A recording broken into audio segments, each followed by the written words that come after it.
evening, fellow students. How you doing? I believe you're doing very well. I'm so excited to take you on this session today on the making and the preparation steps for doughnut.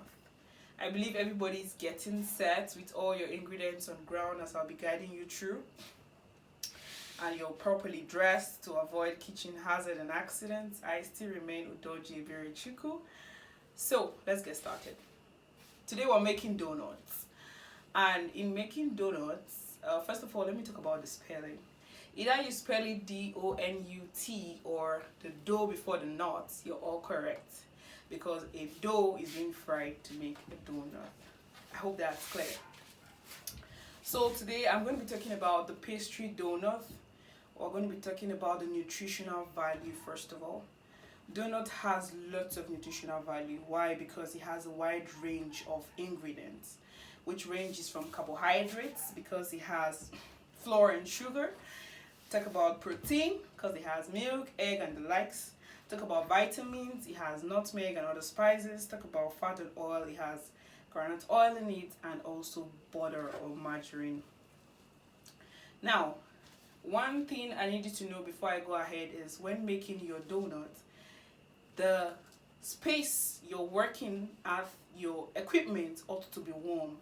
And you all know, like I've told you several times without counting, that donuts is made with yeast. And yeast, while proven and after being proven, I'm sure you all know what it means to prove a yeast, right?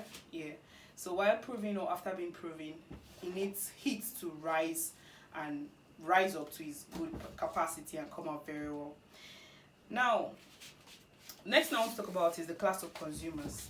What kind of people are going to enjoy donuts as your pastry? What market will sell faster for you? Donuts can be served in any occasion or any organization or at any seminar or at any party. But your best bet is kids. Why? Because the components or the ingredients of donuts have lots of sugar in them and adults will likely not go for it. What can you serve with donuts? You can serve donuts with drinks, a wide range of drinks from Chapman to your normal drinks, to your fruit juice, to smoothie, to beverages and the likes.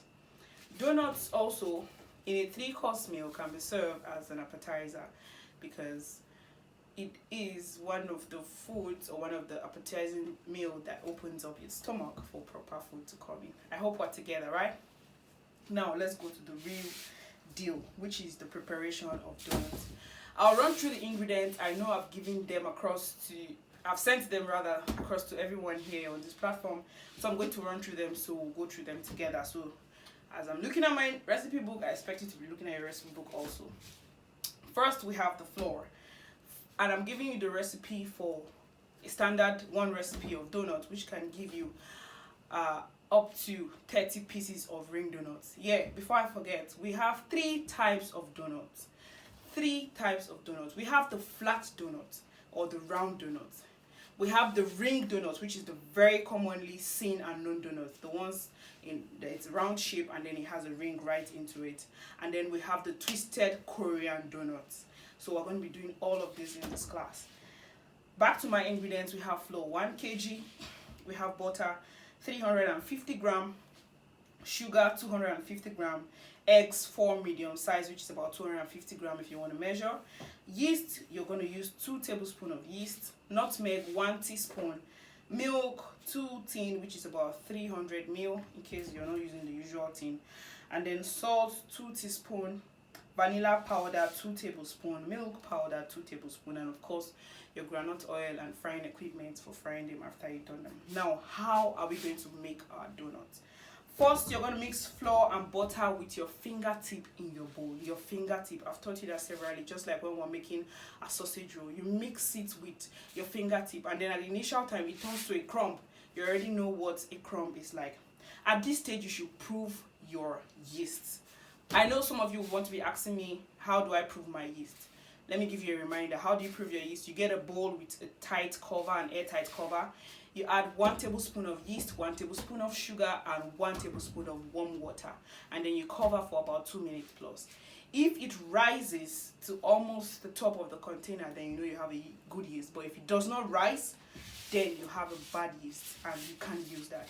So at this point, you prove your yeast down, and then you add your sugar and you mix with your hand. You add the nutmeg and the vanilla and then the milk powder. I expect that all of these ingredients ought to be measured out when you want to prepare it. When you want to make it, all of them are supposed to be measured out, and then you select them so you don't miss out on which one to use. Next is you add salt and then you mix. Now, I expect that wherever workstation you're working from is warm and hot. If possible, the bowls you're using, they're all warm. You soak them with hot water. Water should be boiling. Everywhere should be as hot as possible. AC's off and everything. Next, you add your proven yeast, milk and egg, and then you mix. Now, at this point when you're mixing, it has become a dough, and then you place it on the table, and then you knead. Now, for a donut, it's going to be a hard mixing. You're not going to mix it gently as though you're kneading your not sausage or your scone. No, you're going to knead it very hard. You're not kneading your meat pie dough, you're kneading donut. So you're going to knead it very hard severally on your mixing table, and then you place it in a bowl and cover for 1 hour. If possible, place it in a position where it's going to have lot of heat. It needs to rise 1 hour straight up. So you time yourself, and then when you bring it out after 1 hour, you now begin to roll out to whatever desired type you want to do. If you want to roll out the flat or round shape, then you know you're just going to roll out and get a round cutter, your normal round cutter, and then you use it. If you want the ring shape, we have cutters for that, and I'm sure you've seen that. I've sent pictures prior to this class that can help you get that shape. If you need the twisted Korean donut style, what you simply do is when you cut out the desired dough on size you want to do, you roll it out straight as though you're creating a straight line. You all know about this. And then at the midpoint of this straight line of dough you have created, you hold the tip and then you begin to twist.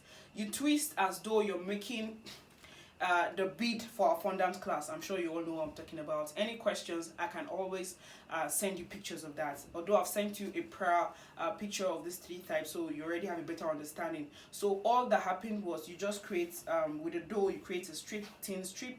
The end should be smaller than the midpoint. Then you hold the midpoint and then you twist it, and then it's ready.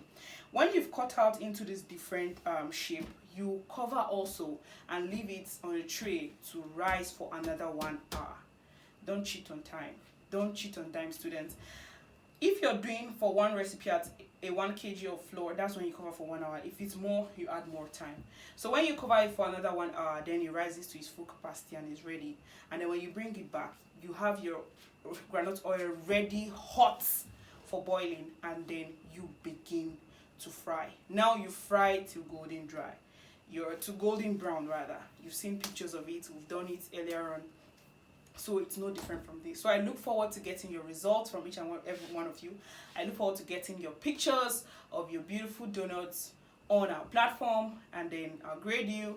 And then if there are any questions, you can always reach back to me. Thank you so much and have a great day ahead. Goodbye, class.